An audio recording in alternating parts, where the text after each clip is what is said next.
Salam. Bugün Paul Millard'ın The Pathless Path, yəni Yolsuz Yol kitabı ətrafında topladığın mənbələrin dərinliklərinə inəcəyik. Gəl birbaşa məsələnin ürəyinə baş vuraq. Sənə bir sual verim. Heç olubmu ki, həyatında, kənardan baxanda hər şey belə deyim də mükəmməl görünsün? Yəni stabil işin var, maaş vaxtında köçür, profilin parıldayır, amma günün sonunda o səs-küy bitəndə içində çox sakit, amma israrlı bir səs pıçıldayır. Bu qədər. Bu həqiqətən də mənim hekayəmdirmi? Bu çok güçlü bir başlangıçtır. Çünkü əksəriyyətimiz o pıçıltını tanıyırıq. Və adətən ilk reaksiya onu dərhal boğmaq olur. Şükürsüzlük etmə, hamı belə yaşayır, təhlükəsizliyini riskə atma kimi bəhanələrlə üstünü örtürük. Amma bugün təhlil edəcəyimiz mənbələr deyir ki, o səs əslində bir düşmən deyil, bəlkə də bir bələdçidir. Məhz elə. Və bu məqamda mənbələrin təqdim etdiyi iki fundamental konsepsiya ortaya çıxır. Biri varsayılan yol, yəni default path, digəri isə yolsuz yol, pathless path. Bugünkü söhbətimizin məqsədi də məhz bu iki dünya arasında bir səyahətə çıxmaqdır. Anlamağa çalışacağıq ki, bu yollar əslində nədir? Niyə birində bu qədər sıxışıb qalırıq? Və ən əsası, əgər istəsək, o biri yola keçmək üçün hansı addımlar ata bilərik? Bu hər şeyi atıb getmək üçün bir çağırış deyil, yox, daha çox özünə doğru bir dəvətdir. Gəl əvvəlcə hamımızın yaxşı tanıdığı o varsayılan yolu biraz daha dərindən anlayaq. Mənbələr bunu çox yaxşı təsvir edir. Hamar, asfaltlı, işıq forları, yol nişanları aydın görünən bir şosсе yolu. Marşrut bəllidir. Məktəbə get, yaxşı qiymətlər al, universitet, prestijli bir iş, karyera nərdivanı, ev, kreditlər və sonda rahat bir təqaüdçülük. Bu, valideynlərimizin və cəmiyyətin bizə təqdim etdiyi təhlükəsizlik və uğur formuludur. Tamamilə. Bu, sənaye dövrünün mükəmməl resepti idi. Proqnozlaşdırıla bilən, stabil bir dünya üçün dizayn edilmişdi. Amma mənbələrin əsas argumenti budur ki, oyunun qaydaları dəyişib. Artıq o şosсе yolu o qədər də hamar deyil. Süni intellekt, avtomatlaşdırma, freelance iqtisadiyyatının yüksəlişi, bütün bunlar o təhlükəsiz yolun üstündəki asfaltı çatlatmağa başlayıb. Yəni, bugün prestijli sayılan bir peşənin 10 il sonra mövcud olacağını heç kim zəmanət verə bilməz. O köhnə xəritə artıq işləmir. Yaxşı, bəs alternativi nədir? Mənbələrin yolsuz yol adlandırdığı bu anlayış nədir? Bu, qulağa həm cəlbedici, həm də düzü biraz qorxulu gəlir. Çox gözəl bir təzad var burada. Əgər varsayılan yol bir nərdivandırsa, hamı yuxarı dırmaşmağa çalışır, yolsuz yol, budaqları hər tərəfi uzanan bir ağaca bənzədilir. Buradakı məqsəd zirvəyə çatmaq deyil. Məqsəd, müxtəlif budaqlara dırmaşıb, hər birindəki fərqli meyvənin dadına baxmaqdır. Bu yolda səni hərəkətə gətirən şey rəqabət deyil, sadəcə maraqdır. CV-ni doldurmaq əvəzinə öz hekayəni yazmağa başlayırsan. Status yığmaq əvəzinə məna axtarırsan. Mənbələrdə məhz bunu vurğuluyur. Deyir ki, bir anlıq təsəvvür et, sənə 2 il boyunca indiki maaşını heç nə etmədən alacağına dair zəmanət versələr, işdən çıxıb o arzuladığın şeyi edərdinmi? Çoxumuzun cavabı tərəddüdlü bir bəlkə olardı. Çünki bizi geri çəkən şeylər bank hesabımızdakı rəqəmlərdən daha dərindədir. Bizi olduğumuz yerdə saxlayan bir neçə görünməz, amma çox güclü psixoloji tələ var. Gəl o tələlər barədə danışaq. Birincisi, deyəsən, dəqiqlik tələsidir. Yəni, qeyri-müəyyənlikdən olan o dəhşətli qorxumuz. Növbəti addımın nə olacağını, 5 il sonra harada olacağımızı bilmək istəyirik, aydın hədəflər, aydın vəzifələr, bunlar bizə nəzarət hissi verir. Mənbədə bir müştərinin dediyi bir cümlə var ki, məni həqiqətən silkələdi. Deyir ki, bədbəxtəm, amma bu hiss mənə tanışdır, bilmədiyim bir yoldakı bədbəxtlikdənsə buradakını üstün tuturam. Bu, dəhşətli də elə deyilmi? Dəhşətlidir çünki çox realdır. Tanış cəhənnəmi naməlum cənnətə üstün tuturuq. Və o tanışlığın böyük bir hissəsi birbaşa ikinci tələyə, prestij tələsinə bağlanır. Başqa sözlə, el-aləm nə deyər qorxusu. Bu, o qədər incə işləyən bir mexanizmdir ki, çox vaxt fərqinə belə varmırıq. Vəzifə adımızın səslənməsi, iş yerimizin adı, valideynlərimizin üzündəki gürur, bütün bunlar bizim üçün bir növ sosial valyutadır.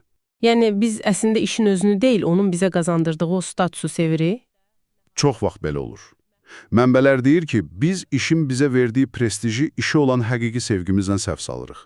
İşdən zövq alıb almadığımızı soruşmaq əvəzinə başqalarının gözündə necə göründüyümüzlə özümüzü təsdiqləməyə çalışırıq.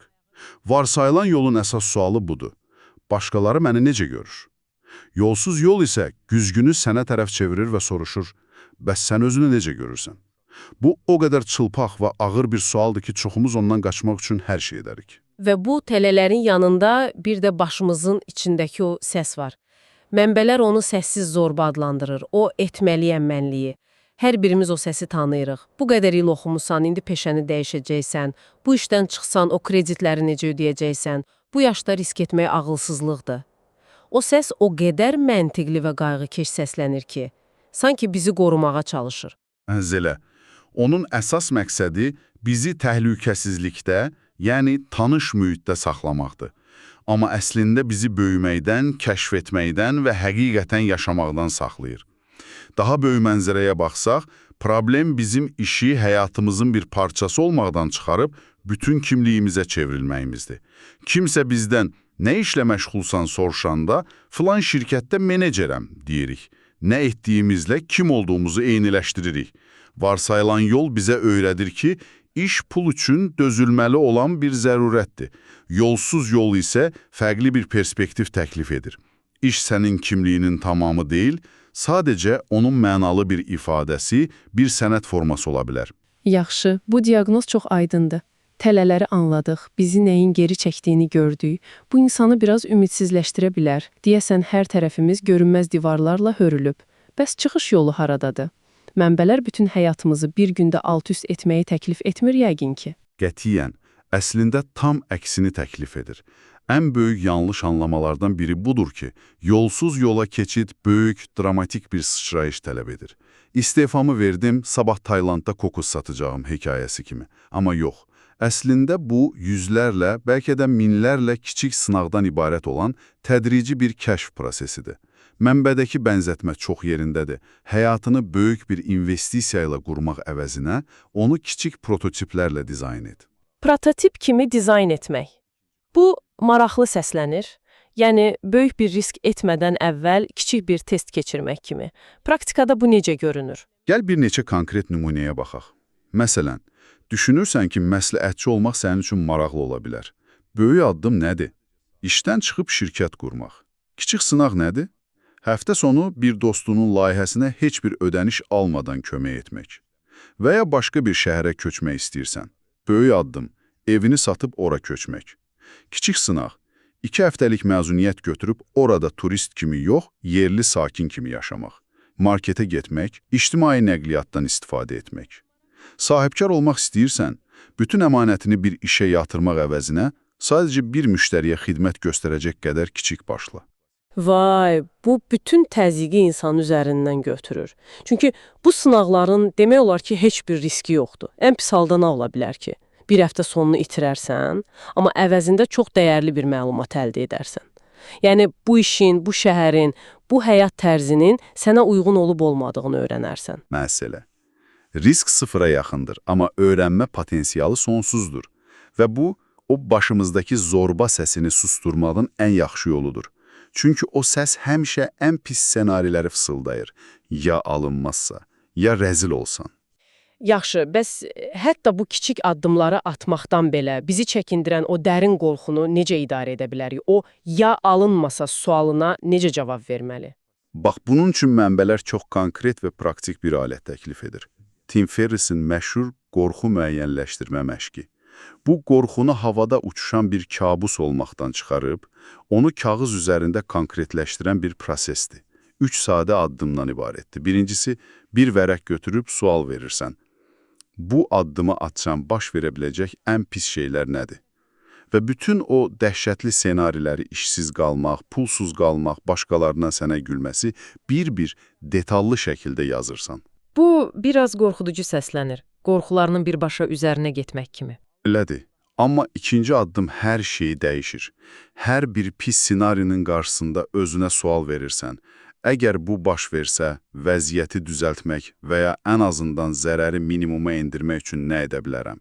Məsələn, işsiz qalsam, müvəqqəti olaraq başqa bir iş tapa bilərəm, ya da pulsuz qalsam, bir müddət ailəmlə yaşaya bilərəm. Bu addımı atanda adətən fərqinə varırsan ki, ən pis ssenari belə dünyanın sonu deyil və sənin vəziyyətdən çıxmaq üçün gücün və variantların var. Bu, qorxunun gücünü inanılmaz dərəcədə azaldır. Üçüncü addım isə yəqin ki, motivasiya üçündür. Bəli, üçüncü sütunda bu sualı cavablandırırsan. Bu kiçik sınaqları etsəm və ya bu addımı atsam, həyatım hansı müsbət istiqamətlərdə dəyişə bilər? Bu hissəni dolduranda isə adətən görürsən ki, potensial qazancların daha mənalı həyat, daha çox azadlıq, yeni bacarıqlar potensial itkilərindən qat-qat daha böyükdür. Bu məşq qorxunu yox etmir, amma onu idarə olunan edir. Bu çox praktikdir. Amma tək başına bu yolda getmək yenə də çətin ola bilər. Mənbələr sosial dəstək, ətraf mühit haqqında nəsə deyirmi? Bu bəlkə də ən vacib məqamlardan biridir. Səndən əvvəl bu yollardan keçmiş insanları tapmaq, bir cəmiyyətə, bir qəbiləyə aid olmaq. Çünki sən dəyişməyə başlayanda, köhnə ətrafın çox vaxt səni başa düşməyəcək.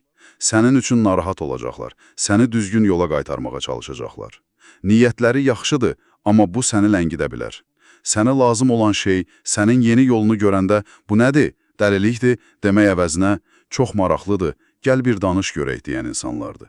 Səni mühakimə etməyən, əksinə, səninlə birlikdə kəşf etməyə həvəsli olan bir dəstək çevrəsi qurmaq. Deməli, kiçik sınaqlar etdik. Qorxularımızı kağıza tökdük, özümüzə dəstək olacaq bir neçə insan tapdıq və artıq o şössiyə yolundan çıxıb cığıra qədəm qoyduq. Amma burada məsələ daha da maraqlı bir hal alır. Çünki bu cığırın bir xəritəsi yoxdur. Heç bir GPS sənə 100 metrdən sonra sağa dön deməyəcək. Bəs onda istiqaməti necə tapmalıyıq? Bax, bu təfəkkürdəki ən böyük dəyişiklikdir. Xəritən yoxdursa, sənə bir kompas lazımdır. Mənbələr deyir ki, bu kompas fərqli suallar verməklə yaranır. Biz adətən özümüzə xarici dünyaya yönəlmiş suallar veririk. Növbəti vəzifəm nə olacaq? Necə daha çox pul qazana bilərəm? 5 il sonra karyeram hanada olmalıdır? Bunlar xəritə suallarıdır. Kompas sualları isə daxilə yönəlir. Nə kimi suallar məsələn? Məsələn, mənim üçün həqiqətən dərindən nə önəmlidir? Hansı fəaliyyətlər məni tükəndirmək əvəzinə mənə enerji verir? Nə ilə məşğul olanda zamanın necə axıb getdiyini unuduram. Bu sualların cavabları sənə konkret bir hədəf vermir, amma sənə bir istiqamət verir.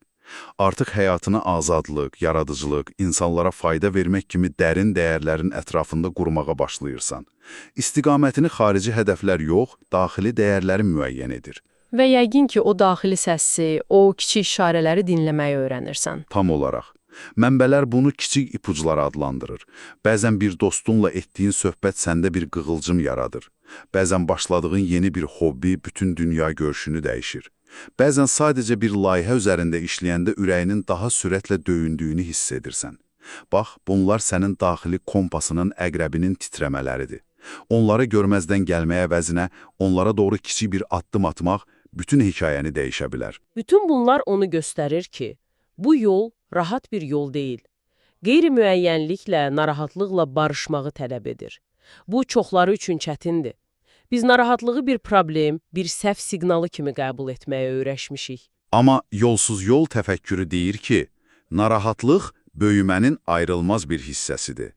Əgər sən 100% rahatsansa, deməli böyümürsən, komfort zonandasan. Narahatlıq əslində sənə doğru yoldasan, yeni bir şey öyrənirsən deyən bir siqnaldır.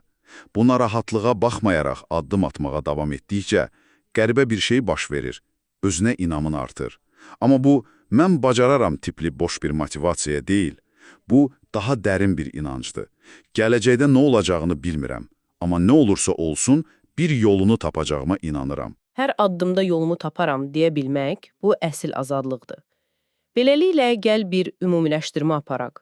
Biz hamımızın çox yaxşı tanıdığı, təhlükəsiz, amma ruhumuzu sıxan, varsayılan yoldan danışdıq.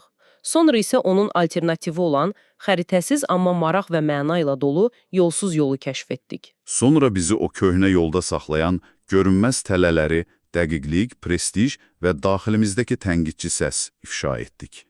Və nəhayət, bu tələlərdən qurtulmaq üçün çox praktik addımları müzakirə etdik. Kiçik sınaqlar etmək, qorxularımızı konkretləşdirmək, bizə dəstək olan bir çevrə qurmaq və xarici xəritələr əvəzinə daxili kompasımıza güvənməyi öyrənmək. Məncə, mənbələrin əsas mesajı budur ki, başlamaq üçün bütün cavablara sahib olmaq məcburiyyətində deyilsən. Sabah işdən çıxmağa da ehtiyac yoxdur. Hər şey çox sadə, çox səmimi bir sualla başlaya bilər. Məni nə canlı hiss etdirir? Bəli, və bu sualın cavabını bəlkə də aylar, illər boyu axtaracaqsan. Amma əsas məsələ mükəmməl cavabı tapmaq deyil. Əsas məsələ o sualı verməyə cəsarət etmək və aldığın ilk ən kiçik cavablarla hərəkətə keçməkdir. Bir kiçik addım, bir kiçik sınaq, bir kiçik söhbət. Bəzən sadəcə bunlar belə illərdir itirdiyin o canlılıq hissini sənə geri qaytara bilər. Və söhbətimizi yekunlaşdırarkən səni üzərində düşünməyə vadar edəcək bir son fikir. Bugün müzakirə etdiyimiz mənbələr əsasən karyera və iş həyatına fokuslanır. Bəs bu yolsuz yol təfəkkürünü həyatımızın digər sahələrinə də tətbiq etsək necə olar? Münasibətlərimizə, yaşadığımız yerə, sağlamlığımıza, hobbilərimizə, yalnız işdə deyil, bütünlüklə tam bir yolsuz həyat yaşamaq sənin üçün necə görünərdi?